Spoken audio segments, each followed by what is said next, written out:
পিলে চমকানো আর চোখ কপালে ওঠার মতন খবর। দুর্ঘটনার শিকার ইরানের প্রেসিডেন্ট ইব্রাহিম রাইসির বহনকারী হেলিকপ্টার। পার্স টুডের প্রতিবেদনে বলা হয়েছে, ইরানের পররাষ্ট্রমন্ত্রী আহমেদ ওয়াইদি জানিয়েছে, প্রেসিডেন্ট ইব্রাহিম রাইসিকে বহনকারী হেলিকপ্টার পূর্বে আজারবাইজান প্রদেশের উত্তর পশ্চিমে জুলফিকার এলাকায় দুর্ঘটনার শিকার হয়েছে। আরনার প্রতিবেদনে আরও বলা হয়েছে, আজারবাইজানের সীমান্তবর্তী এলাকায় একটি জলাধার উদ্যান অনুষ্ঠানে যোগ দিতে গিয়েছিলেন ইরানের প্রেসিডেন্ট রাইসি। সেখান থেকে ফেরার সময় ভাটজাকান এলাকায় হেলিকপ্টারটি জরুরি অবতরণের জন্য বাধ্য হয়। হেলিকপ্টারটিতে প্রেসিডেন্ট ইব্রাহিম রাইসি ছাড়াও ছিলেন ইরানের পররাষ্ট্রমন্ত্রী হোসেন আবদুল্লাহিন ও পূর্বে আজারবাইজানের গভর্নর মালিক রাহমাতি সহ আরও কয়েকজন গুরুত্বপূর্ণ নেতা। ইরানের স্বরাষ্ট্র মন্ত্রণালয় বলছেন, হেলিকপ্টারটি গন্তব্যস্থলে পৌঁছানোর আগেই অবতরণের জন্য বাধ্য হয়েছে। প্রতিকূল আবহাওয়ার কারণে সেখানে এখনও পর্যন্ত উদ্ধারকর্মীরা পৌঁছাতে পারেনি। ভারী থেকে অতি ভারী বৃষ্টির পাশাপাশি প্রবল বেগে বাতাসও উদ্ধার কার্যে বাধা সৃষ্টি করছে। এই ঘটনার কিছু ঘন্টা পরেই ইব্রাহিম রাইসি কেমন আছে বা তার কোনো আঘাত লেগেছে কিনা সেই বিষয়ে কোনো খবর পাওয়া যায়নি। ইরান দেশে বিভিন্ন রকমের হেলিকপ্টার চলে, কিন্তু আন্তর্জাতিক নিষেধাজ্ঞার কারণে তাদের যন্ত্রাংশ পাওয়া কঠিন হয়ে পড়ে। প্রেসিডেন্টকে বহনকারী ওই হেলিকপ্টারের সঙ্গে আরও দুটি হেলিকপ্টার ছিল, সেগুলি অক্ষত অবস্থায় রয়েছে। শুধুমাত্র প্রেসিডেন্টকে বহনকারী হেলিকপ্টার নিখোঁজ হয়ে যায়।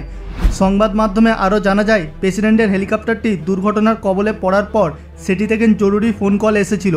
হেলিকপ্টারের প্রেসিডেন্টের সঙ্গে থাকা কর্মকর্তারাই ওই ফোন কল করেছিল। অপর পাশে ইরানের বেশ কিছু সংবাদ মাধ্যম এটিকে দুর্ঘটনা বলতে নারাজ। এমনটা দাবি করা হচ্ছে, প্রেসিডেন্টকে নিয়ে ওই হেলিকপ্টারটি জুলফার কাছে হার্ড ল্যান্ডিং করেছে। প্রিভিসিয়াল গভর্নমেন্ট জানিয়েছে, ওই এলাকায় ওই দিন গাঢ় কুয়াশা ছিল, আর ওই কুয়াশার কারণে হার্ড ল্যান্ডিং করতে হয়তো হেলিকপ্টারটি বাধ্য হয়েছে। হামাস ও ইসরায়েলের যুদ্ধের মধ্যে ক্রমশ উত্তেজনা বাড়ছে গোটা মধ্যপ্রাচ্য জুড়ে। তবে এই যুদ্ধে গুরুত্বপূর্ণ ভূমিকা রয়েছে ইরানের। এমন পরিস্থিতিতে এই দিনের ঘটনা যথেষ্ট তাৎপর্যপূর্ণ। যদি হেলিকপ্টারের দুর্ঘটনার পিছনে নিছক প্রতিকূল আবহাওয়ার ভূমিকা না থাকে, তবে নতুন করে আগুন জ্বলে উঠবে মধ্যপ্রাচ্য, তা নিয়ে কোনো সন্দেহ নেই। এটা চোখ বন্ধ করে উপলব্ধি করা যায়। বন্ধুরা, আমেরিকার তরফ থেকে ইরানকে জানানো হয়েছে, তারা যেন হেজবুল্লাহকে আটকে দেয়, হেজবুল্লাহকে থামিয়ে দেয়। কারণ হেজবুল্লাহ প্রায় প্রত্যেক দিন ইসরায়েলের উপর হামলা চালাচ্ছে, আর এর জন্য ইরানকে বলা হয়েছে তারা যেন হেজবুল্লাহর উপর লাগাম লাগিয়ে দেয়, অর্থাৎ হেজবুল্লাহকে যেন তারা আটকে দেয়। কারণ হেজবুল্লাহকে যদি কেউ আটকাতে পারে, তাহলে সেটা হবে শুধুমাত্র ইরান। ইরান ছাড়া হেজবুল্লাহকে কেউ আটকাতে পারবে না। অপর পাশে হামাসের স্পোক পারসন আবু আইদা টিভিতে এসে একটি লম্বা চওড়া ভাষণ দিয়েছে।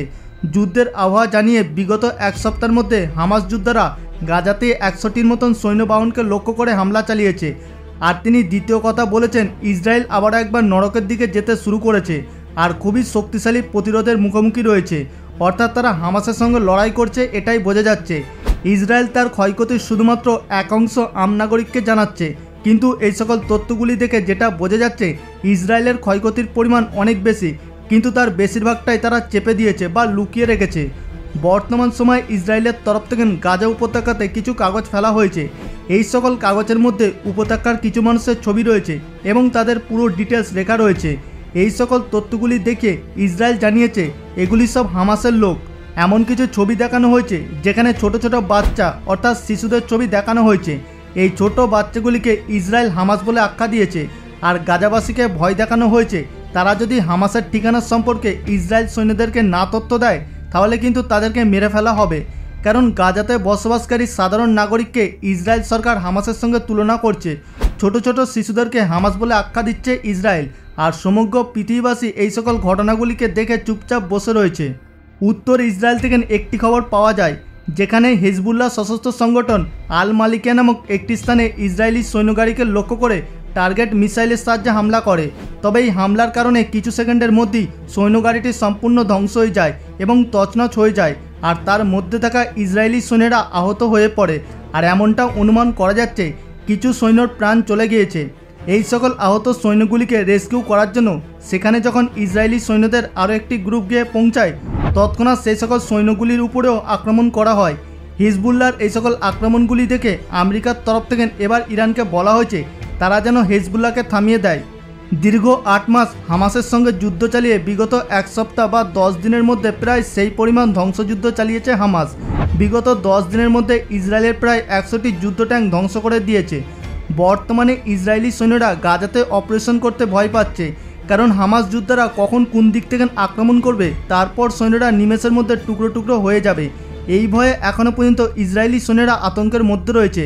হামাসের স্পোক পারসন আবু ওবায়দা সরাসরি হুঁশিয়ারি দিয়েছে, আল জাইতুন, জাবালিয়া আর রাফা বর্ডারে ইসরায়েলি সৈন্যদের অপারেশন তাদের সবচেয়ে বড় ভুল সিদ্ধান্ত প্রমাণিত হবে।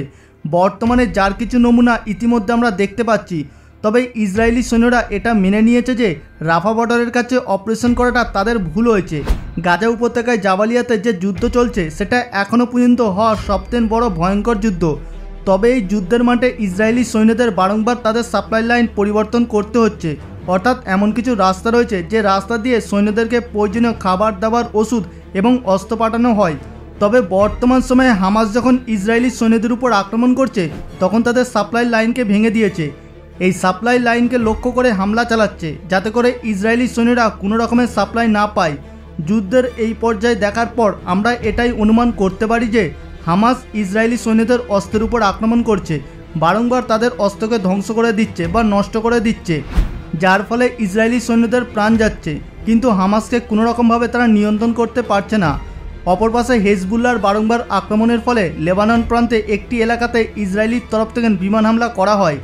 ইসরায়েলের এইরূপ আক্রমণ দেখে হেজবুল্লাহর তরফ থেকে একসঙ্গে ৭৫টি ড্রোন হামলা করা হয়েছে।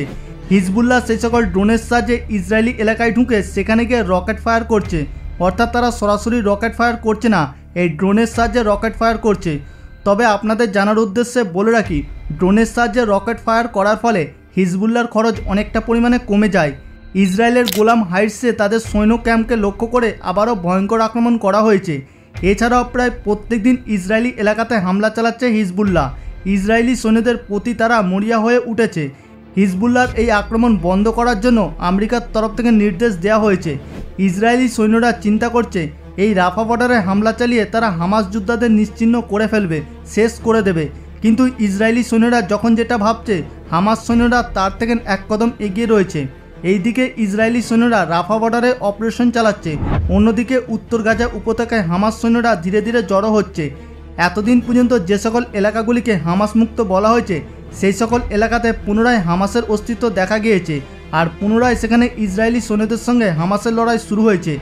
একদিকে হামাস তো অন্যদিকে হেজবুল্লাহ। লেবানন প্রান্ত বেশ কিছু ইসরায়েলি সৈন্য হেজবুল্লাহর সঙ্গে সরাসরি লড়াই চালায়। বন্ধুরা, হামাস এটা ভালো করে বুঝে গিয়েছে যে এটা তাদের অস্তিত্বের লড়াই, তাই তারা যেমন মারার জন্য প্রস্তুত তেমন মরার জন্য প্রস্তুত রয়েছে। স্বাধীন রাষ্ট্রের জন্য স্বাধীন সংগ্রামী হামাস যোদ্ধারা একেবারে মরিয়া হয়ে উঠেছে, আর তারা মরণ বাঁচানোর লড়াই চালাচ্ছে। তবে স্বাধীন রাষ্ট্রের বিষয়ে আপনার কি মতামত রয়েছে নিচে কমেন্ট বক্সে অবশ্যই আমাকে জানাবেন। ভিডিওটি তথ্যপূর্ণ মনে হলে অবশ্যই একটি লাইক করবেন এবং সকলের সঙ্গে শেয়ার করে দেবেন। আর আপনাদের মধ্যে যারা নতুন দর্শক তারা এখনই আমাদের চ্যানেলটিকে সাবস্ক্রাইব করে পাশে থাকা বেল আইকনটিতে ক্লিক করে রাখুন। দেখা হচ্ছে পরবর্তী এপিসোডে।